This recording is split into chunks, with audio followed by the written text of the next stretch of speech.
بسم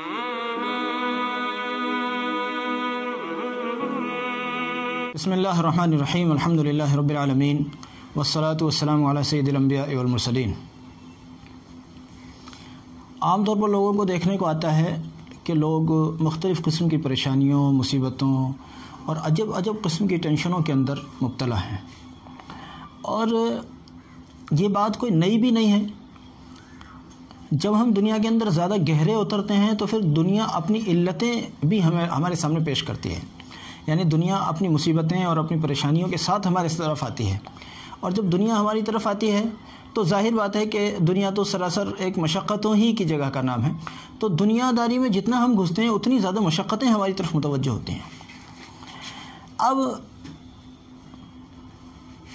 دنیا کے اندر رہنا بھی ہے، سارے کام کرنے ہیں، اب ان مصائب اور ان مشکلوں کا حل کیا ہے؟ کس طرح سے ہم ان مشکلوں سے نپٹیں، کس طرح سے وہ مشکلیں چھوٹی سی بن کر ہمارے راستے سے ہٹ جائیں اور گزر جائیں، اور کیسے ہم اللہ رب العزت کی بارگاہ میں سرخرو ہو کر ایک نیک بندے اور مومن بن کر بھی گزر جائیں گے، یعنی یہاں کا بھی مزہ اور وہاں کا بھی مزہ، کہ ہم یہاں بھی سکون سے رہ سکیں اور اللہ کے حضور بھی سرخروئی کے ساتھ جا سکیں۔ اس کے لیے ہمیں کیا کرنا چاہیے؟ دیکھیے، سب سے پہلی بات تو یہ ہے کہ یہ بات تو مسلم ہے کہ اللہ و رسول علیہ الصلوۃ کی اطاعت اور فرمانبرداری ہی میں دنیا اور آخرت کا نفع ہے۔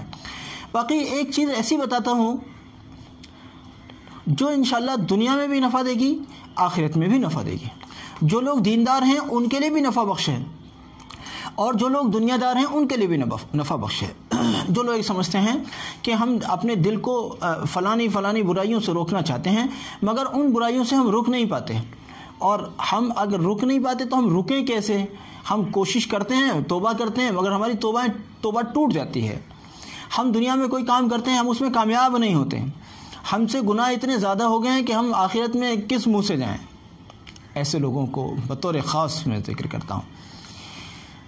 اگر اپنی زندگی میں آدمی کثرت سے درود شریف کا اہتمام کرے، اگر کثرت سے درود شریف کا اہتمام کرے اور چلتے پھرتے، اٹھتے بیٹھتے، سوتے جاگتے، صبح شام دن رات جب بھی اس کو موقع ملتا ہے وہ کثرت سے درود شریف پڑھتا ہے، اللہ تعالیٰ رب العزت کے فضل سے اس کو نہ صرف یہ کہ دنیا کے اس کے مسئلے حل ہو جائیں گے بلکہ آخرت کے بھی مسئلے انشاءاللہ حل ہو جائیں گے، اور نہ صرف یہ کہ اس کے آخرت کے مسئلے حل ہو جائیں گے بلکہ اس کی دنیا بھی سنور جائے گی، انشاءاللہ دنیا بھی بن جائے گی۔ ہم نے دیکھا ہے بہت مرتبہ آدمی ایسی بیماریوں کے اندر مبتلا ہوتا ہے جن کا کوئی ازالہ اس کو نظر نہیں آتا کہ یہ کیسے ٹھیک ہو جاؤں، مجھے تو سمجھ نہیں آتا، میں تو بیماری ایسی بیماری کے اندر مبتلا ہوں۔ یا کئی بار آدمی ایسا قرض دار ہو جاتا ہے کہ جی کوئی راستہ ہی نہیں نکل رہا ہے، یا خدا نخواستہ دشمنوں میں ایسا گھر جاتا ہے کہ جی یہ دشمن میرا پیچھا ہی نہیں چھوڑتے ہیں، یا کاروبار چلتا چلاتا ختم ہو جاتا ہے، یا کاروبار ہوتا ہی نہیں ہے بعض اوقات، جیسے نئے نوجوان اکثر کہ جی ہم کیا کاروبار کریں۔ ان سارے کے سارے مسئلوں کا حل، اور ایسے ہزاروں مسئلوں کا حل آپ درود شریف کے ذریعے سے کر سکتے ہیں انشاءاللہ۔ اب تک جتنے بھی لوگوں نے درود شریف کا اہتمام کیا ہے، چاہے وہ مرد ہو یا عورت، اللہ کا فضل ہے وہ کبھی بھی اپنے مسئلے میں، اپنے مقصد میں کبھی بھی ناکام نہیں ہوئے، کبھی بھی ناکام نہیں ہوئے۔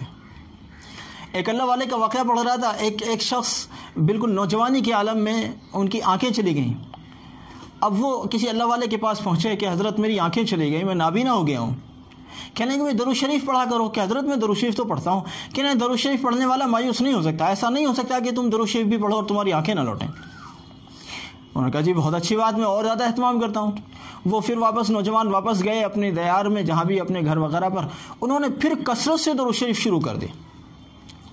لکھا ہے کہ وہ 9 لاکھ درود شریف پڑھ پائے تھے کہ اللہ کے فضل سے ان کی آنکھیں لوٹ گئیں، ان کی آنکھیں۔ ایسے ہزاروں لاکھوں واقعات ہیں، سینکڑوں نہیں، ہزاروں لاکھوں واقعات ہیں، بلکہ اس سے بھی زیادہ۔ اس لیے میرے دوستو، ہر مشکل کے لیے درود شریف کا اہتمام کیا کیجیے، ہر مصیبت کے لیے درود شریف کے ذریعے سے اللہ رب العزت کی مدد چاہیں، اور درود شریف جو بھی پڑھیں، یہ نہیں کہ نماز والی پڑھنی ہے، یا کوئی لوگ بہت پوچھتے ہیں جی کون سی والی درود شریف پڑھیں، بھائی جون سی بھی آپ کو آسانی ہے اس والی درود شریف کو پڑھیں، جس کو آپ آسانی سے پڑھ سکتے ہیں اس والے درود شریف کو پڑھیں۔ اصل تو درود شریف پڑھنا مقصد ہے، اور اللہ رب العزت کی مدد اس سے لینا مقصد ہے۔ اس سے اللہ اور اس کے رسول علیہ الصلوۃ والسلام کا قرب بھی ملے گا، اور دنیا اور آخرت کے سارے مسئلے بھی حل ہوں گے انشاءاللہ۔ اللہ رب العزت مجھے بھی اس کی توفیق دے، آپ کو بھی۔ جزاکم اللہ، السلام علیکم۔